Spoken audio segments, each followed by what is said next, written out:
Hello, guys. Well, today we're going to talk about the conditionals, and we say in Spanish, los condicionales. Uh, the definition of this grammar structure is the conditionals are used to express probability, possibility, wonder, or conjecture, and are usually translated as would, could, must have, or probably. And we have in Spanish, but we're going to continue how you can form these conditionals in Spanish. I think this is really important.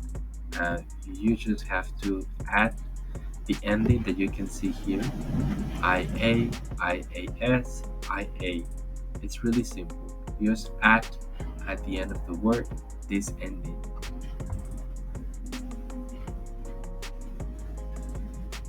And as you can see, this is the conjugation chart, and we have this verb hablar that it means to speak, and we have this hablaría. So as you can see, we are doing the conditional because we add the ending ia. We pronounce it ia, hablaría, comería, viviría, hablaría, comería, viviría. And you have to repeat the rest of the verb. I'm going to pronounce just this verb. Hablaría, hablarías, hablaría, hablaríamos, hablaríais, and finally, hablarían. And that's it. You have to repeat the same pronunciation to the rest of the verbs. Examples, we can see a lot of them. I said that I would speak to her. Yo le dije que hablaría con ella. And you can see another examples. Also, you have to distinguish the imperfect past and the conditional. The difference, as you can see, is like we can see in this example, we were selling some clothes online. Nosotros vendíamos ropa en línea. As you can see, vender is the verb, but we replace the er for iamos. So we are replacing letters instead of adding. It is the opposite when we say venderíamos, because we are adding letters. We are not replacing. That's the difference. So remember, conditionals, we are adding letters, not um, replace. Okay? And I'm going to read this example. We would sell some clothes if I have an online store. Nosotros venderíamos ropa si tuviéramos una tienda. And okay, we have three different words, and it is would that we mentioned before. Just add the ia at the end of the verb. Could, that it means podría. Y should, that it means debería. So you have to see this verb. Could, podría, should, debería, debería. We can read this example. I could do it. Lo podría hacer. Or you can say podría hacerlo. Another example, debería, I'm sorry, we should tell her. We should tell her. So in this case, deberíamos decirle. Deberíamos decirle. So as you can see, we have to uh, remember these words. Would, ia at the end of the verb, could, podría, should, debería, deberíamos. And the conjugation of this verb, as you can see, yo podría, tú podrías, él, ella podría, nosotros podríamos, vosotros podríais, ellos, ellas, ustedes podrían.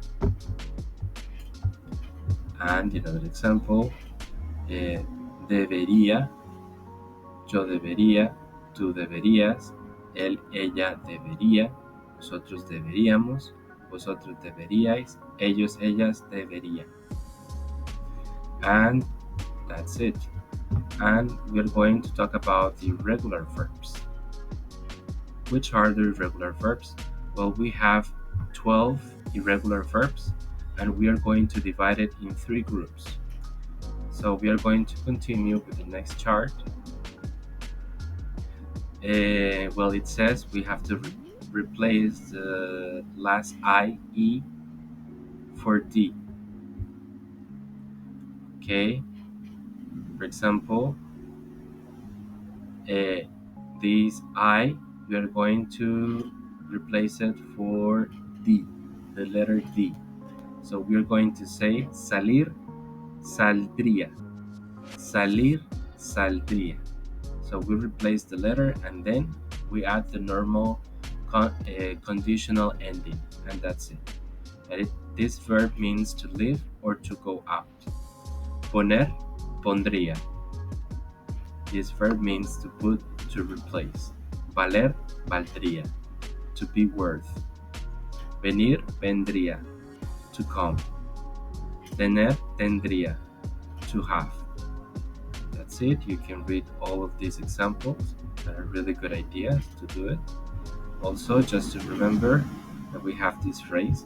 Para salir, vale ponerse una camisa, tener un pantalón y venir con zapatos. Para salir, vale ponerse una camisa, tener un pantalón y venir con zapatos. So this example or this sentence, we are using all the verbs that we mentioned before. You just have to remember that you have to replace the I for D, and that's it. You will have the conditional of this verb. So at the end you say saldría, and the rest of the verb are the same. And in this case, the second group, we have to replace the E and just try to add the end IA for conditionals. So we have haber, habría. Replace the E and that's it.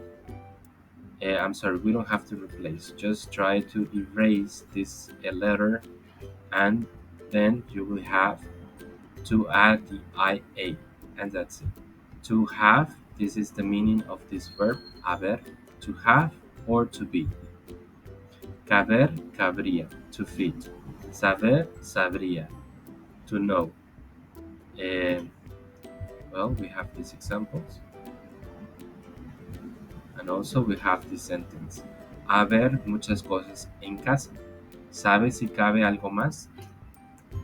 Haber muchas cosas en casa. ¿Sabe si cabe algo más? So we are using these 3 verbs. So you have to erase the letter E and try to add the IA at the end of the word. And that's it. And try to remember this phrase. And the last one, hacer, haría, that it means to do. Querer, querría, that it means to want. Decir, diría. Decir, diría, to say.